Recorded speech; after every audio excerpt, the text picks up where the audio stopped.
Welcome to the Real Estate Deep Dive with Paul D. Garrison from JP and Associate Realtors.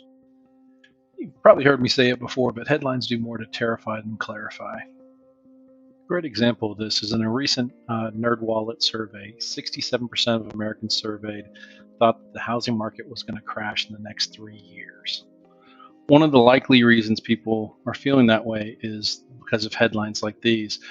Foreclosure filings surged 115% in 2022. While these headlines are factually true, they don't actually tell the whole story.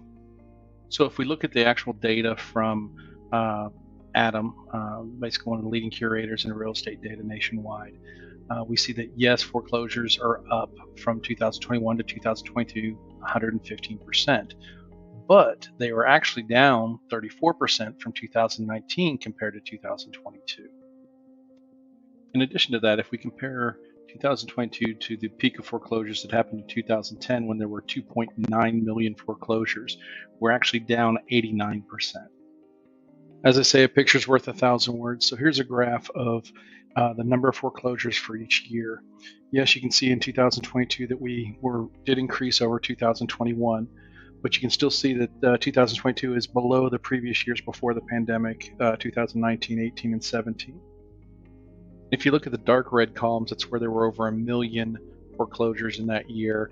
You can see that we were significantly below what happened in 2009, 2010 during the last housing crisis, with over 2.8 million foreclosures in that year, compared to the 324,000 that occurred in 2022.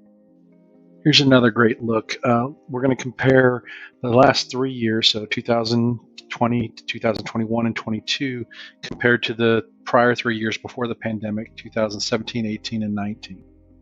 So there were actually 1 million fewer foreclosures over the last 3 years compared to the 3 years prior to the pandemic. So while the headlines are factually true, you need to dig in and understand the larger picture and see that it's a really different story that it's telling. Which leads me to sharing this next quote from Rick Shigera, the Executive VP of Market Intelligence at Adam. 18 months after the end of the government's foreclosure moratorium, with less than 5% of the 8.4 million borrowers who entered the CARES Act forbearance program, remaining foreclosure activity remains significantly lower than it was prior to the COVID-19 pandemic. It seems clear that government and mortgage industry efforts during the pandemic, coupled with a strong economy, have helped prevent millions of unnecessary foreclosures. I think Bill McBride from Calculated Risk sums it up the best. The bottom line is there will be an increase in foreclosures over the next year from the record level lows, but there will not be a huge wave of distressed sales as happened following the housing bubble. The distressed sales during the housing bust led to a cascading price declines that will not happen this time. Many of the metrics and numbers in this presentation are based off of the national real estate market. However, local areas can vary. Please give me a call and we can discuss your situation. Have questions about your specific needs or location? Please contact me at 214-683-8188 or paul@pauldgarrison.com. Want more information about the housing market and related issues? Be sure and check out my blog at www.pauldgarrison.com.